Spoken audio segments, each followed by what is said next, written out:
Agpakawan, lose. Ha? Ano daw? Simpleng Ilocano na yun eh. Girl, tara na. Ganyan pa tayo hinihintay ng kawan. Pero parang... Ang pusong ng tao ay nakatali sa kanyang pinagmulan.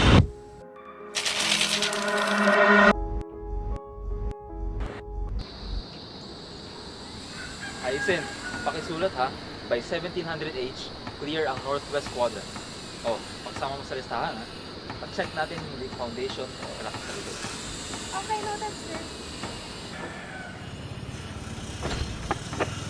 Ingat, baka ma-accident ka pa dyan. Sabi ng mga taga rito, namatay raw ang anak ng may-ari ng school na yan. May sumpa raw dito.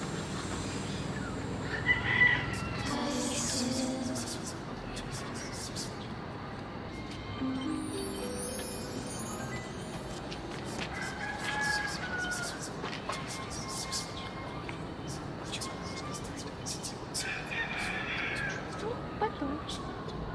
Nairwam ti Dara. Masarakan ti kinapagno. Nalipagkamtis ako. Ang sublit yung tiyempo. Ano ba to?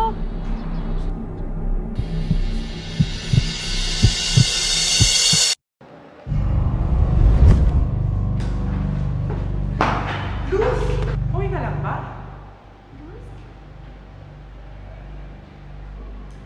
Nagpuyat ka na naman, no? Nagsulat ka na naman ba yung artikulo na yan? Uy! Luz! Luz! Hindi to pwede! Hindi to pwede! Ano nangyayari sa akin?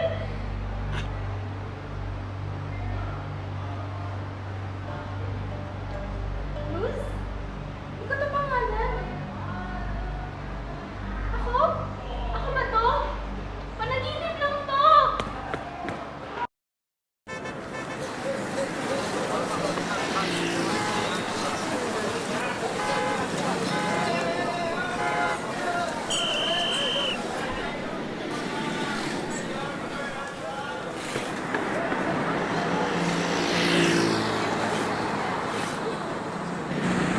Agpakawan.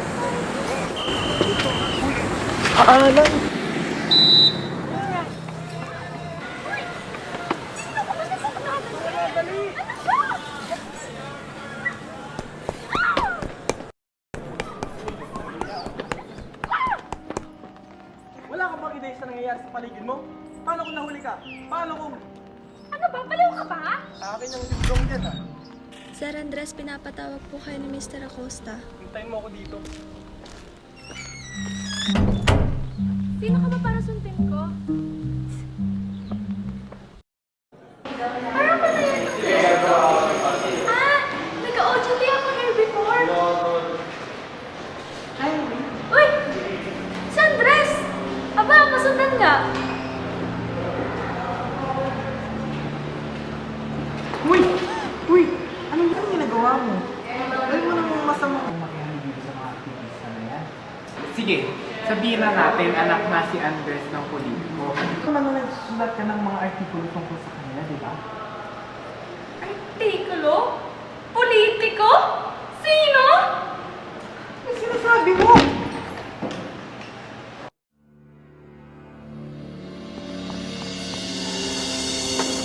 Ikaw!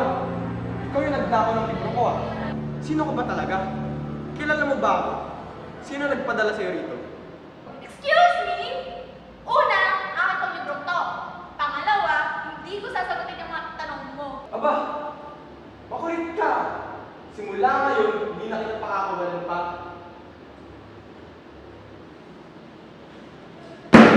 Eh ikaw, bakit mo kinakalaban ng gobyerno?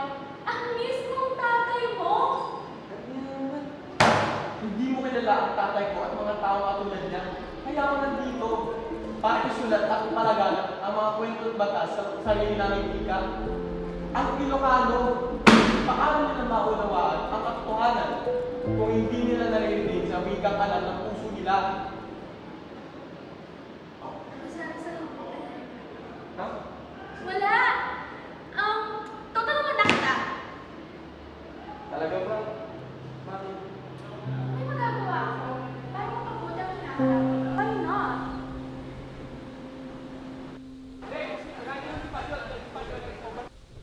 Andres,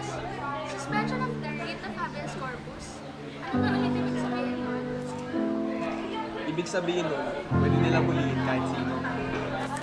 Kahit walang kaso. Nagsirdang dikardengan, amang matirit o habeas corpus. Itaam, di ba mas klaro? Wait. At sa Pengan? Grabe, parang tongue twister. Baka mali yung accent ko. Baka mapagalitan tayo. Sasanay ka rin. Alam mo, para kang Google Translate ng 1970. Ano na naman yung Google na yan? Lagi kong may sinasabi sa akin na hindi ko alam. Wala, sabi ko magsulat na tayo. So, tipagsaok at musa tiilit. Tama ba? Gwen, hindi ka nga ang puso ng bayan. Pinasali natin ito upang matulungan silang lumaban. Ay hindi nila mapuntong ang mga aktivista na naglalathala ng mga sulitin sa ating sariling wika. Eh nandyan na sila. Paano kung mahuli sila? Paano na tayo?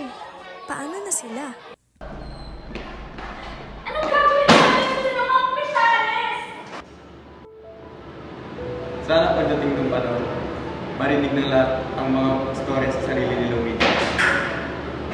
Kaputa, katunggal sa o, tilingwahe, de puso, itiig.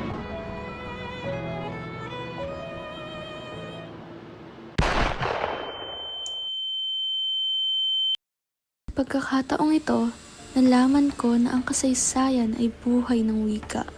Pag binago, ay mawawala ng ugat. Okay ka lang ba? Bilisan na natin. Umaambon na. Baka gabihan pa tayo. Nahanap ko tong libro na to. Tama ka nga, may sumpa ang lugar na to. Mas mainam na siguro na mapreserba ito kaysa maging mall. Ang tunay na tapang ay hindi lamang sa pakikipaglaban, kundi sa pagbibigay buhay ng mga salita't alaala. Iti daytoy a kwento ti lingwahe ti puso ti ili, ken ditoy met na kapag nati kusog dagiti tao akasla ni Andres.